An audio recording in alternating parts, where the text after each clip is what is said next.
आज भगवान ने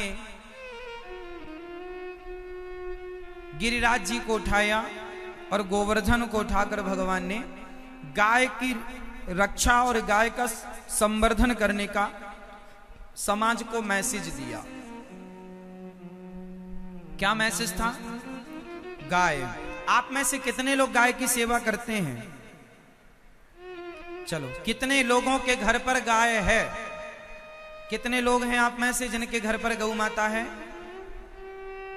आपके यहां ससुराल में? वाह, ससुराल में गौ माता है, आपके यहां नहीं है तो ससुराल में ही चाय बन जाए करेगी, वहीं भोजन कर लिया करेंगे वो लोग, तुम ना किया करो। गौ माता घर पर रखनी। अच्छा, गौ माता रखने के क्या फायदे हैं बताओ? गौ माता घर में रखने के क्या फायदे हैं? पहला फायदा, शुद्ध दूध मिलेगा। बाजार में जो दूध मिल रहा है वो शुद्ध नहीं है, क्रीम निकाल ली जाती है, छाछ कहलाई वो एक प्रकार की। दूसरा, शुद्ध दही मिलेगा।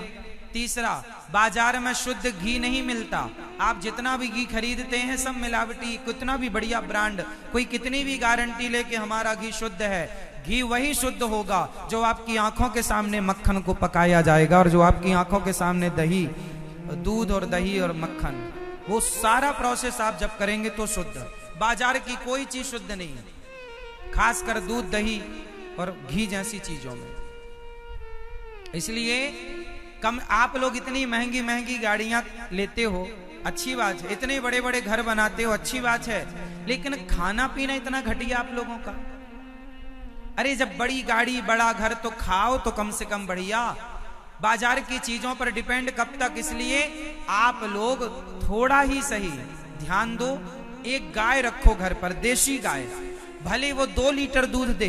अरे 2 लीटर दूध होगा, तुम्हारे बच्चे कम से कम शुद्ध दूध पिएंगे। तुम कम से कम 1 गिलास पीना, पर शुद्ध तो पीना। शुद्ध, जो रोटी में घी लगाते हो कम से कम शुद्ध तो लगे। स्वास्थ्य सबसे बड़ा है, स्वास्थ्य। शरीर है तो सब है, शरीर नहीं तो करोड़ व्यर्थ लगेंगे। इसलिए गाय होगी ना तो सब कुछ होगा। इसलिए भगवान का जन्म हुआ और उन्होंने गाय की सेवा की। हम सबको मैसेज दिया कि भगवान गाय को प्रमोट करने आए हम लोगों के लिए, कि देखो जी, कितना भी आधुनिकता में आ जाना पर गौ सेवा ना छोड़ना, क्योंकि ये है तो सब है। गावो विश्वस्य मातरा, गाय सबकी माता है।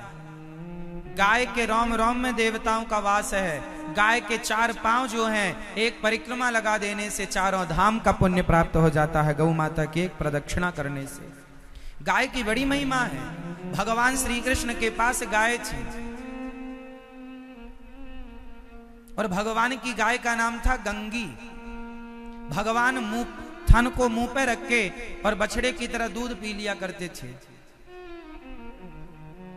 बहुत प्रेम करते थे भगवान गाय से। हमारे हिंदू धर्म में आज भी पहली रोटी किसकी निकाली जाती है? लेकिन अब तो गाय रही नहीं, फिर आप लोग किसको खिलाते हैं रोटी? खुद खा जाते हैं। ये अच्छा है कि यहाँ पर गाय दिखती है। बहुत सारे शहरों में तो गाय का दर्शन भी नहीं होता। पहले गाय घर के अंदर होती थी, कुत्ते घर के बाहर होते थे। आजकल कुत्ते घर के भीतर हो गए, गाय घर के बाहर होगी। कलयुग है ना साहब।